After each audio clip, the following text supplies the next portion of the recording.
Hey, what's going on, guys? It's John back with another video, and today I'm going to be showing you guys how to practically use inversions in your playing. Okay, so what are inversions? When we're talking about chords and we're talking about inverting those chords, we're just simply talking about taking these notes in root position and rearranging them to achieve a different sound. Okay, not changing the chord, but just achieving a different voicing, as some would call, of this particular chord. So in this case, we have a C major. And if we go through each inversion of this chord, we'll see the different effects that we get or the different voicings that we can achieve by just simply rearranging these notes. So this is what we would call root position, where you have the root, the third, and the fifth in that order. Okay. If I were to take the root and put it at the top of the chord without changing any of the other notes, this is what we call first inversion. Okay. And if I were to take the third and put it on top, we call that second inversion. Okay. If I take the fifth and put it back on top, we're just back in root position again. Okay. So that is just a simple breakdown of what an inversion is. Now, there are two reasons why I personally use inversions. The first reason is just to achieve a different voicing, a different sound. Okay. This C major chord sounds great, but there may be an instance where it doesn't sound so hot. And if I were to play a different inversion of this chord, it may give me a different sound that I'm looking for. Okay. The second reason why I use inversions is because it makes it easier for me to transition to different chords. Okay. So in this particular case, let's stay in the key of C. If I were to just start here on the 1 and move to the 5 and then to the 4 and then back to the 5 again, I have a big leap from the 1 to the 5. Okay, so what if I wanted to close that gap? Well, one thing that I can do is play C in second inversion like this. And then when I need to move to my 5 chord, it's only 2 notes away. And then I can play my 4 chord, which is only a whole step down, and then move back up. Okay, so practically what I'm doing is saving on travel time and at the same time towards a different sound. Okay, so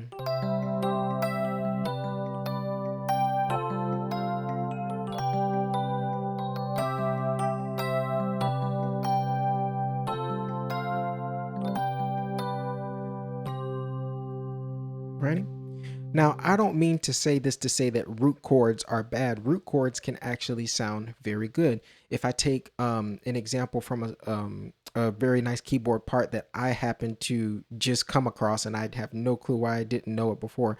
It's from a song called Just the Way That You Are. I actually like doing it in the key of A, so I'm going to do it in the key of A. But all of these chords are root position, and I want you to hear what this sounds like.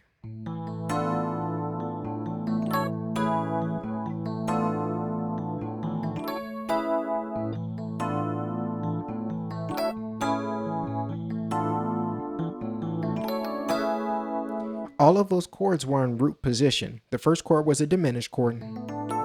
It was a B diminished over an A. And then I had a D major 9 chord in root position. Then I had a C sharp minor 7 chord in root position. Okay. And then when I did the turnaround, I added an E in root position up top. Okay, all of that was root position stuff, but it sounds amazing.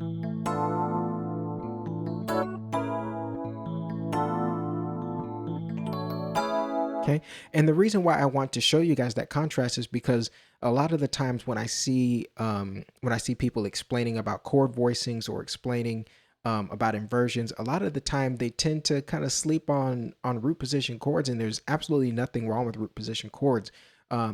If you talk to some advanced players, sometimes they may think that root position chords tend to be kind of like, baby's first chords or something like that. And that's just not the case. Professional musicians use root position chords all the time. And I mean, when I'm talking root position chords, I'm talking like the basic stuff, like this, there's still a place for those chords, and inversions are just a way for you to open up your musical palette to have different options for different situations. Um, Another thing that I want to share with you guys is just about the misconceptions that I hear sometimes with chords. Sometimes people just assume that major sounds happy or minor sounds sad. And when you're teaching kids, a lot of the times that's what I hear a lot too. When they're teaching kids music, they say, okay, well, major chords are happy, they make you feel happy, and minor chords are sad, they make you feel sad. But in certain contexts, context matters. Major chords can sound sad and minor chords can sound happy. It all depends on how it is that you're setting up those chords. How are you setting up the tension and resolve? Okay, whenever you're trying to put different colors into your music, you're trying to figure out different inversions or what can I play different. Always think about what it is that the emotion that you're trying to pull out, right? So I can take a major chord like this, and this doesn't necessarily sound happy or sad, at least to my ear. It almost kind of sounds neutral. But depending on the situation and the mood, this chord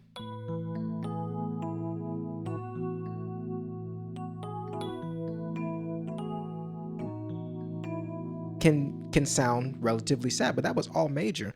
Now on the flip side, if I take a minor chord,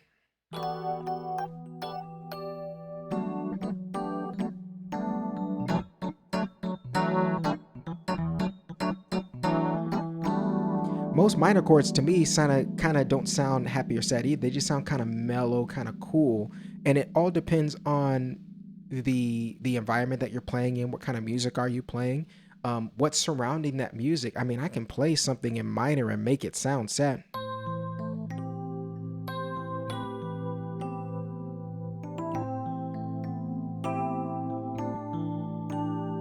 It all depends on the type of emotion that you're trying to pull. So when you're going through and you're learning all these different inversions and you're trying to figure out different ways how you can play these chords, always keep that in mind. Okay, that was a little bonus tip for you guys. But that's really going to be it for this video. I just wanted to show you guys something really quick that you can get down and start practicing right now. Take it to your keyboard, something that you can apply today, and it'll help you become a better musician. If you have any questions, like always, comment down below and let me know if you need help with anything that I have taught in this particular video. If this was your first time here, and you want to see more videos like this, consider hitting the subscribe button and the notification bell to be updated the next time that I post a video. But until the next time, you guys have a good one.